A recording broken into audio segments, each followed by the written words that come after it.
Halo teman-teman, salam selamat dan keberkahan untuk kita semua. Jumpa lagi bareng saya di channel Kalam Kahuripan. Di episode kali ini membahas tempat-tempat doa mustajab yang berada di sekitar kita. Tentu senang jika doa kita mudah dikabulkan, maka dari itu dibutuhkan pengetahuan terlebih dahulu agar kita tidak terbelenggu dalam kebingungan. Tempat yang mustajab untuk berdoa yang ada di sekitar kita yang pertama ialah tempat peribadahan. Agar doa kita mudah dikabulkan Tuhan, yang pertama adalah berada di tempat peribadahan. Di tempat seperti ini banyak residual energi positif, karena di sebagian besar dianggap tempat suci dan sakral oleh banyak orang sehingga membawa pengaruh baik dan menambah keyakinan dalam berdoa. Walau berdoa boleh di tempat-tempat biasa, namun jika kita sering mendatangi tempat peribadatan akan mendapatkan tambahan keyakinan yang membuat jiwa yakin akan terkabulnya doa. Boleh mulai diterapkan untuk selalu berdoa di tempat peribadatan. Jangan malas-malas untuk mencoba hal yang mungkin baru buat Anda. Hal ini perlu dilakukan terutama buat teman-teman yang merasa sering doa namun jarang dikabulkan. Sembari terus berpikir positif akan cepat dikabulkan doa-doa terbaik kita. Jangan sampai sedikit saja ada keraguan dalam hati, karena Tuhan Maha mengetahui. Keraguan hati sama halnya meremehkan diri sendiri dan Tuhan. Itulah yang jadi salah satu sebab lamanya doa terkabul. Yang kedua, tempat berdoa yang mustajab di sekitar kita adalah pasar. Di tempat bertemunya penjual dan pembeli ini salah satu seorang kiai terkenal dari Jawa Timur pernah memberitahu langsung pada saya, bahwa jika mau doa lebih cepat dikabulkan beliau menyarankan di pasar. Mengapa di pasar? Saya tanya alasannya, beliau menjawab, karena di pasar banyak orang lupa dari mengingat Tuhan. Jika kita ingin berdoa mudah dikabulkan, berdoalah saat berada di pasar. Alasan lain kenapa berada di pasar yaitu karena di sana banyak terjadi kesyirikan menggunakan klinik dan mengharapkan dagangan laris dengan berharap pada selain Tuhan yang menyebabkan orang lalai, walau tak semua menggunakan klinik. Ada beberapa pedagang yang dengan sadar mengerti kesyirikan itu namun masih menawar dogma yang berlaku, dengan berucap seolah Tuhan memberikan kemudahan rezekinya melalui media klinik yang didapatkan dari seseorang yang dianggap pintar, padahal jelas hal ini membawa pada kesyirikan. Untuk itu manfaatkan momentum saat kita berada di pasar untuk berdoa memohon hajat kita hanya pada Tuhan.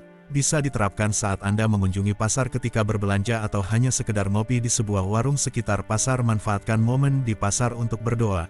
Kecuali kalau pasarnya online marketplace, gak akan mustajab karena hanya di HP dan pedagangnya tidak menggunakan klinik bantuan jin namun menggunakan bantuan iklan dan jarang terdapat persaingan sengit. Hanya persaingan distributor barang yang memiliki banyak toko bersaing melawan reseller dengan lapak sepi yang terus berdoa agar dagangannya laris walau dihimpit harga murah para distributor. Yang ketiga, tempat mustajab berdoa di sekitar kita adalah di tempat lapang tanpa atap di luar rumah. Contohnya, daratan lapang yang ada di sekitar kita, di puncak gunung atau bukit, di pinggir laut dan di sekitar tempat yang disakralkan banyak orang. Manfaatkan waktu Anda ketika di luar rumah untuk memanjatkan doa. Hal ini juga pernah disampaikan salah seorang kiai yang cukup terkenal. Langkah doa pertamanya wajib mendoakan kebaikan dan pengampunan orang tua kita langsung pada Sang Maha Kuasa, lalu memohon pengampunan diri dan berdoa agar hajat kita dikabulkan. Lakukan sesering mungkin dengan tetap selalu berprasangka baik pada Tuhan dan penuh pengharapan, apalagi saat di luar rumah sedang hujan gerimis. Jangan takut masuk angin, namun lebih takutlah jika diri kita jarang berdoa karena pasti bakal membawa kesulitan-kesulitan hidup. Yang keempat, tempat doa mustajab yang ada di sekitar kita lainnya yaitu bisa coba di dalam rumah yang dilakukan pada sepertiga malam biasanya antara jam 3 hingga jam 4 sebelum subuh. Jika diri kita mendapati perasaan penuh kesalahan dan dosa, inilah waktu terbaik untuk menebus kesalahan hidup kita, dengan membiasakan diri beribadah saat sepertiga malam yang bisa Anda mulai di tempat tinggal Anda sendiri, entah itu di rumah, di kosan, di kontrakan atau penginapan. Jangan khawatir dengan apapun saat mulai mencoba perbaikan ibadah.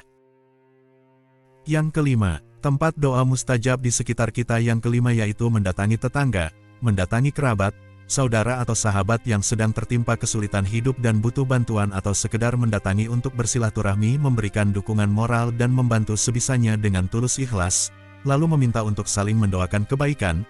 Insya Allah Tuhan memudahkan doa dan hajat kita dengan lebih cepat.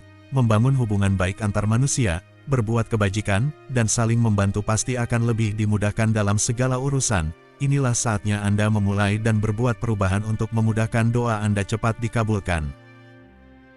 Contoh sederhana, jika kita memulai kebaikan kepada orang di sekitar kita, maka orang di sekitar Anda akan dengan senang hati membantu dan Anda pun tidak akan canggung saat meminta bantuan antar manusia. Beda cerita jika kita tidak bersilaturahmi akan sungkan, malu dan lebih menanggung beban sendirian. Selain itu jangan sampai terkesan sombong seolah tidak membutuhkan siapapun dan selalu mencari alasan untuk berburuk sangka pada sekitar. Tinggalkan sifat sok seperti ini karena justru menghalangi doa kita untuk cepat terkabul dan sejatinya nurani kita ingin selalu berbagi dan membantu pada sesama manusia. Karena Tuhan jelas menciptakan manusia tidak hanya kita dan kita tahu ada ratusan hingga miliaran manusia yang diciptakan Tuhan untuk saling berbuat kebaikan satu sama lain. Itu dia tempat-tempat mustajab berdoa yang ada di sekitar kita. Semoga konten ini dapat memberikan tambahan wawasan dan pengetahuan. Yang terpenting pesan dari penulis naskah channel Kalam Kahuripan adalah kita dapat bersama-sama memulai setiap doa yang kita panjatkan dengan penuh keyakinan akan dikabulkan Tuhan. Jika ada kata-kata yang kurang berkenan, maafkan saya, ambil baiknya buang buruknya. Saya Kang Anggodo pamit undur diri, semoga selalu diberi kemudahan atas segala urusan dan hajat kita. Sampai jumpa di video berikutnya, salam selamat.